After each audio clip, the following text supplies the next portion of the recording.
I mean, there are many points at which it... he was doing blue Jim. This is sort of blue everything, and it reflects the fact that, let's see, 71% of the Earth is water, and yet most of the papers at this conference have been about the Earth, and most of the water papers have been, or mentions of water, have been freshwater. So this is the case for the sea.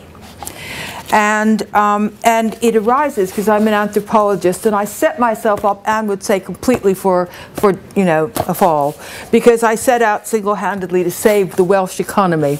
In South Wales, they have had two traditional foods: lava bread, which is porphyra seaweed, and cockles, which were eaten frequently, although less so. And it would be a wonderful boost to the Welsh economy, and the Welsh diet is not very good, but if they could eat more of this, wouldn't it be wonderful? Yes, it would, but I was encountering resistance generally to the idea of promoting and reviving this food, and there are certain political reasons why. I mean, lamb has been promoted as the Welsh food of identity. The coastal foods have been more marginalized, but getting beyond that, what I find was a resistance to the sea as a source of food or medicine.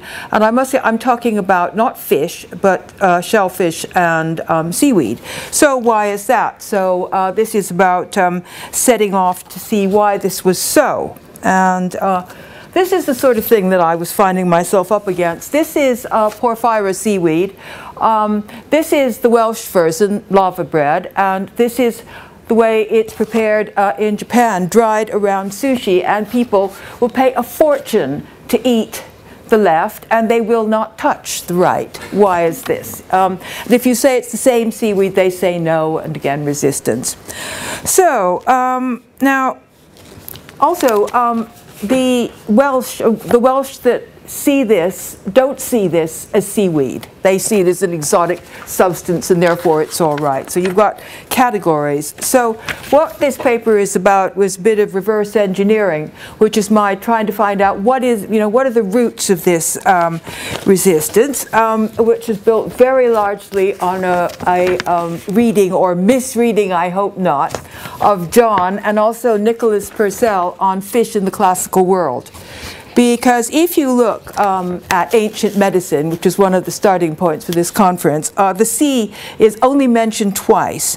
And once it's to salt as unsuitable and harmful to man.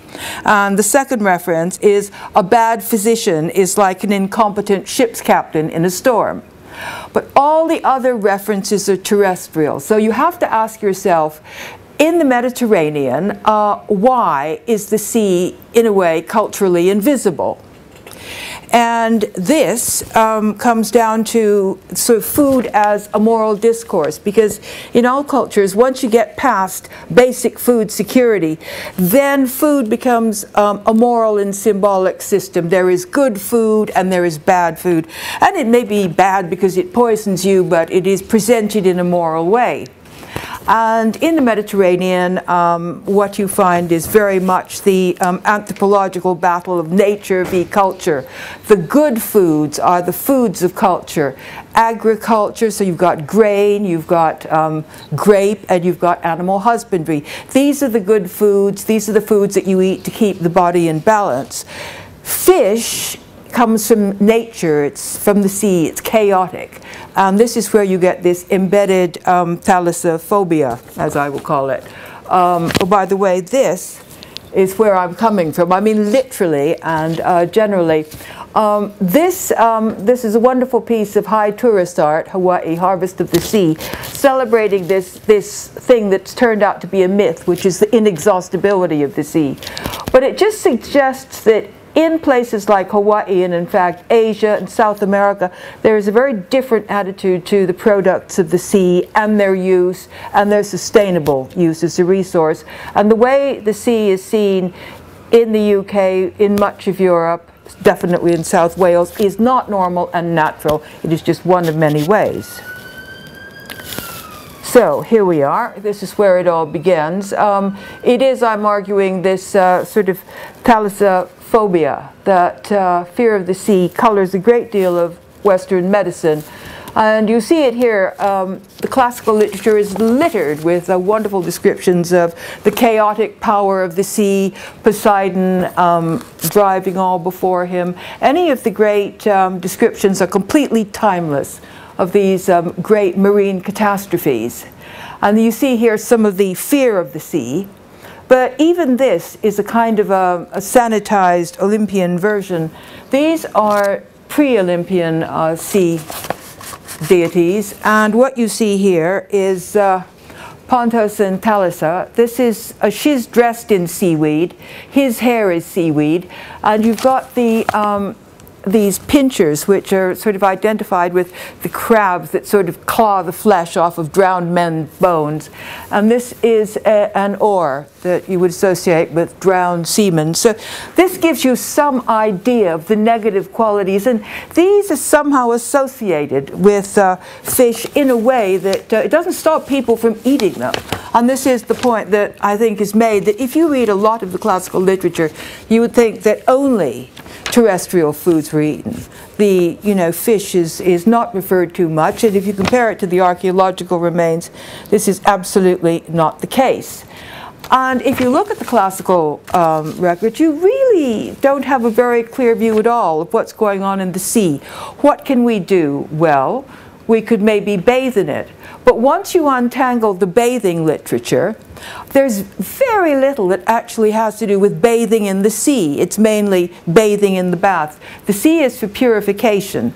And this is one of the sites that is the exception to the rule. This is the baths of Tiberias in Capri. And this still operates as a bath. And in fact, it's a really wonderful place. The water is very, very, it has a wonderful temperature, beautifully clear.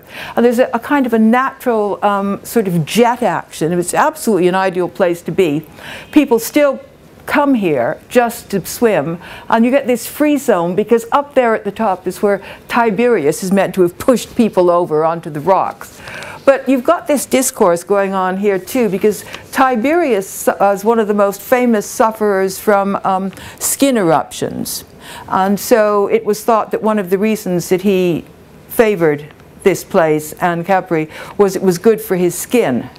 And if you look at all the uses of the sea in the ancient world, the ones that have come down to us are sort of inversions of the good practice that you get with land medicine, like it is good to bathe in fresh water. It is only good to bathe in seawater if there's something wrong with your skin. Because everybody knows that if your skin is fine, once you've bathed in salt water, you've got to wash it off or it will damage the skin.